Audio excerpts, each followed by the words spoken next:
राधे राधे भक्तों। देवसैनी एकादशी कब है? इस बार देवसैनी एकादशी दो पड़ रही हैं, एक तो 29 जून की और एक 30 जून की, एक गुरुवार और शुक्रवार। तो देखिए, कहा जाता है आषाढ़ मास की देवसैनी एकादशी से 4 माह तक विष्णु जी क्षीर सागर में विश्राम करते हैं। तो 4 महीने के लिए देव सो जाते हैं। कोई भी शादी विवाह हिंदू धर्म में नहीं होते हैं। तो इस दिन किस तरह से आपको पूजा करनी है, आप चाहें तो 29 जून को भी एकादशी रख सकते हैं, आप चाहें तो 30 जून को भी एकादशी रख सकते हैं।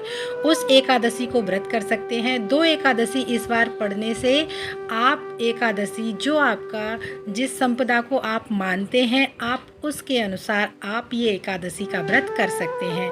देवसैनी एकादशी में श्री हरि के स्वरूप का पूजन किया जाता है। तो देखिए, शेष नाग की सैया पर श्री हरि विष्णु निवास करते हैं और माता लक्ष्मी उनके साथ में विराजमान होती हैं, जैसा कि आप इस वीडियो में देख रहे हैं।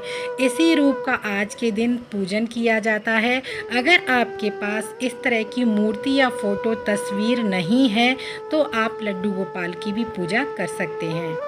तो देखिए, सबसे पहले आप एक चौकी लगा लीजिएगा पूर्व दिशा की तरफ, और उस पर आप चाहें तो पीले कलर का या लाल कलर का वस्त्र बिछा सकते हैं। वैसे तो पीले कलर का बिछाया जाता है, अगर आपके पास नहीं है तो लाल कलर का भी बिछा सकते हैं।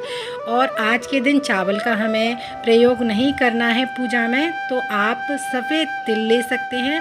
थोड़े से सफ़ेद तिल रख करके मैं अग्निदेव का आवाहन करूंगी। कोई भी पूजा प्रारंभ करने से पहले सबसे पहले अग्निदेव को स्थान दिया जाता है, और कुछ चावल का आसन देकर मैं श्री हरि विष्णु को विराजमान करूंगी। अगर आपके पास फ़ोटो है तो फ़ोटो विराजमान कर सकते हैं, कोई मूर्ति है तो मूर्ति विराजमान कर सकते हैं। और कुछ हाथ में मैं तिल लेकर के श्री हरि विष्णु का ध्यान करके उनको कुछ तिल अर्पण करूंगी। और इसके बाद मैं श्री हरि विष्णु की फ़ोटो को हम 4 बार इस तरीके से जल घुमाकर भगवान को स्नान कराएंगे। तो 4 बार हमें इस तरीके से घुमाना है जल। पहले हम हाथ धुलाएंगे, पैर धुलाएंगे, फिर श्री हरि विष्णु को स्नान कराएंगे और उसके बाद जल पिलाएंगे। जब आप तस्वीर का पूजन इस तरीके से कर लेंगे तो इसी तरह से भाव का स्नान कराना होता है हमें।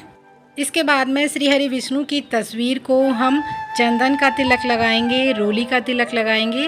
तो देखिए, मैं इस तरीके से चंदन एक में घिस कर रख लेती हूँ, और जब भी पूजा में हमें ज़रूरत होती है और इस तरीके से श्री हरि विष्णु को हम चंदन लगा देंगे। आप पीले कलर का या ऑरेंज कलर का कोई भी आप चंदन श्री हरि विष्णु को लगा सकते हैं। तो देवसैनी एकादशी का क्या महत्व है हमारे जीवन में?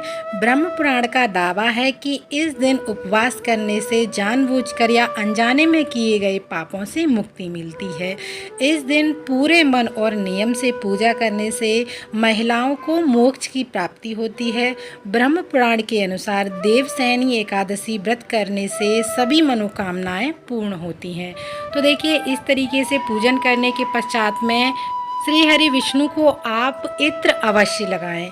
तो देखिए, इत्र के बगैर ये पूजा अधूरी होती है। तो आप श्री हरि विष्णु को आज के दिन इत्र अवश्य लगाएं, और वस्त्र रूपी हम कलावा अर्पण कर देंगे। अगर आपके पास कोई पीले कलर का रुमाल है, तौलिया है, तो आप वो अर्पण कर सकते हैं। ये श्री हरि विष्णु को हम जनेऊ अर्पण करेंगे। जनेऊ अर्पण करने के पश्चात में हम दक्षिणा अर्पण करेंगे। तो देखिए, हमने श्री हरि विष्णु को दक्षिणा अर्पण कर दी है। दक्षिणा अर्पण करने के पश्चात में आप तुलसी दल अर्पण करना ना भूलिएगा। तो आज के दिन तुलसी का बहुत अधिक महत्व होता है। एकादशी के दिन मैं तुलसी नहीं तोड़ती हूँ, तो ये पहले ही डेमो वीडियो बनाया है मैंने, तो इसलिए तोड़ करके रख ली है। तो आज के दिन ये किशमिश का भोग अवश्य लगाएं। आज के दिन किशमिश का भोग लगाया जाता है, दाखों का भोग लगाया जाता है, यानी आप किशमिश का भोग अवश्य लगाएं। और भोग लगाने के पश्चात भोग में आप तुलसी दल अवश्य रखिएगा। और भोग लगाने के साथ साथ आप उनके लिए जल अवश्य रखें। अगर जल आप इस तरीके से ग्लास में अलग से नहीं रख सकते हैं तो जल उनको अर्पण कर सकते हैं। और जिस पुस्तक से हमें ये कथा एकादशी की पढ़नी है, देवसैनी एकादशी की, उसका हम पूजन कर लेंगे। पूजन करने के पश्चात में हम इस तरीके से सीधे हाथ में कुछ सफ़ेद तिल लेकर हम कथा श्रवण करेंगे। कथा श्रवण करने के पश्चात में जब हमारी कथा पूर्ण हो जाएगी तो इस पुस्तक को हम श्री हरि विष्णु के सीधे हाथ की तरफ रख देंगे और हम आरती करेंगे। तो श्री हरि विष्णु की हम उसके बाद आरती करनी है। आरती करने के पश्चात में आपने जो आरती की है वो सारे घर में घुमा दीजिएगा। और जो आपने भोग लगाया है, आज के दिन अन्न का भोग नहीं लगाया जाता है, तो ये बात आप ध्यान रखें। ना ही आज के दिन अन्न का ग्रहण किया जाता है, खुद भी ग्रहण ना करें। अगर आपके पास किशमिश नहीं है तो आप किसी फल का भोग लगा सकते हैं, लेकिन आपको अन्न का भोग बिल्कुल भी नहीं लगाना है।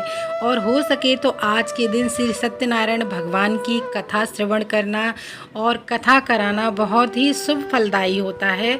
तो आप चाहें तो आज के दिन सत्यनारायण भगवान की घर में कथा करा सकते हैं, कथा सुन सकते हैं। और आपको भोग सिर्फ किसी फल का ही और या फिर किशमिश का ही लगाना है, अन्न का भोग नहीं लगाना है। तो देखिए, आषाढ़ मास की शुक्ल पक्ष की एकादशी को देवसैनी एकादशी कहा जाता है। देवसैनी एकादशी के दिन से ही भगवान विष्णु शयन काल में चले जाते हैं, इसलिए इसे देवसैनी एकादशी कहते हैं। देवसैनी एकादशी को आषाढ़ी एकादशी और श्री हरि सैनी एकादशी के नाम से भी जाना जाता है। तो देखिए, जो आपने भोग लगाया है वो घर के सदस्यों को भी आप बांट दीजिएगा। और जो जल रखा है वो भोग के रूप में आप वितरित कर सकते हैं। और जो लोटे में जल रखा है वो तुलसी में सींच सकते हैं। जो आपने दक्षिणा अर्पण की है वो आप किसी ज़रूरतमंद को दान कर दें या किसी मान को दान कर सकते हैं। और श्री हरि विष्णु की तस्वीर को या मूर्ति को जहाँ से आपने मंदिर से उठाया है वहीं पर स्थापित कर दें।